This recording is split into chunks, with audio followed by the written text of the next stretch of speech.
সবাইকে আজকে আপনাদেরকে আবার একটা নতুন ভিডিওতে স্বাগত।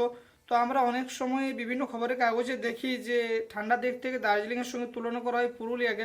বিশেষ করে পশ্চিমবঙ্গের শীতলতম জেলাগুলি যদি উল্লেখ করা হয়, বেশিরভাগ সময় আসে দার্জিলিং এবং পুরুলিয়া, কখনো কখনো বাঁকুড়ার নামও আসে। তো পুরুলিয়াতে এত কেন ঠান্ডা বেশি? আমরা দার্জিলিংয়ে বেশি ঠান্ডা সেটা মেনে নেওয়া যায়, কারণ দার্জিলিং সমুদ্র জলতল থেকে অনেকটাই উঁচুতে অবস্থান করে এবং সেই কারণে সেখানে ঠান্ডা বেশি, পাহাড়ি এলাকা। এবং পুরুলিয়াতে তো সেই বিষয়টা নেই।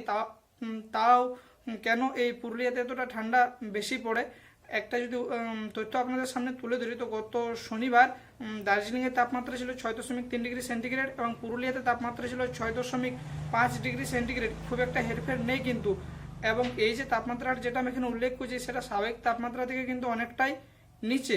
এবং গত শুক্রবারের কথা যদি বলি, তো গত শুক্রবারে দার্জিলিংয়ের তাপমাত্রা ছিল 6.4 ডিগ্রি সেন্টিগ্রেড এবং পুরুলিয়াতে তাপমাত্রা ছিল 6.1 ডিগ্রি সেন্টিগ্রেড। অর্থাৎ আমরা শুক্রবারের কথা যদি বলি, তো পশ্চিমবঙ্গের শীতলতম জেলা ছিল কিন্তু এই পুরুলিয়া। তো এই পুরুলিয়াতে কেন এত ঠান্ডা? তাপে ভূপৃষ্ঠ উত্তপ্ত হলেও খুব তাড়াতাড়ি বিকৃত হয়ে ঠান্ডা হয়ে যায়। তাছাড়া পুরুলিয়া জেলাতে ঘন জনবসতিপূর্ণ শহরের সংখ্যাটাও কম, এই কারণে তাপ ধরে রাখাটা খুব একটা সহজ ব্যাপার নয়।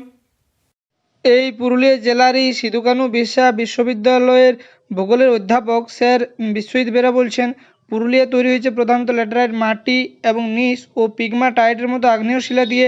এইসব পাথর সারাদিন ধরে তাপ পেয়ে উত্তপ্ত হলেও খুব তাড়াতাড়ি তাপ বিকিরণ করে ঠান্ডা হয়ে যায়। তারপর পুরুলিয়া জেলায় ঘন জনবসতিপূর্ণ শহরের সংখ্যাও খুব কম। আমি আপনাদের কাছে একটা অবাক করা তথ্য শেয়ার করি, তা হলো এই যে বিশ্বজিৎ স্যার জানাচ্ছেন, মৌসুম ভবনের পূর্ণ রেকর্ড অনুযায়ী 1889 সালের 13 জানুয়ারি পুরুলিয়ার তাপমাত্রা সর্বনিম্ন নেমে গিয়েছিল প্রায় 3.8 ডিগ্রি সেলসিয়াস। ভাবতে পারে যে পুরুলিয়ার তাপমাত্রা 3.8 ডিগ্রি সেলসিয়াস, 4-এর নিচে এতটাই নেমে গিয়েছিল 1989 সালে।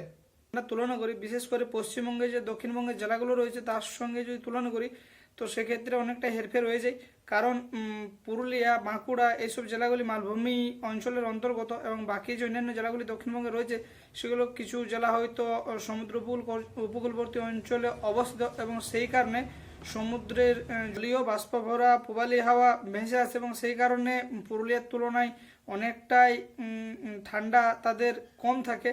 এবং পুরুলিয়াতে অযোধ্যা পাহাড় অবস্থিত। তাছাড়া পুরুলিয়ার একটা জনঘনত্বের ব্যাপার রয়েছে, জনঘনত্ব কম থাকার ফলে যে সূর্য থেকে আগত বিকিরণ সেটা ধরে রাখা অনেকটাই দুঃসাধ্য হয়ে পড়ে, সহজ নেই, উপায় নেই কোনো। সেই কারণে পুরুলিয়াতে অন্যান্য জেলার তুলনায় অনেকটাই ঠান্ডা পড়ে। আর বিশেষ কিছু বলছে না, আজকের মতো ভিডিওটা এতটাই ছিল। যদি ভিডিওটি ভালো লাগে থাকে অবশ্যই একটা লাইক, একটা কমেন্ট, একটা শেয়ার অবশ্যই করে দেবেন এবং সবশেষে অবশ্যই চ্যানেলটিকে সাবস্ক্রাইব করে নেবেন। নমস্কার।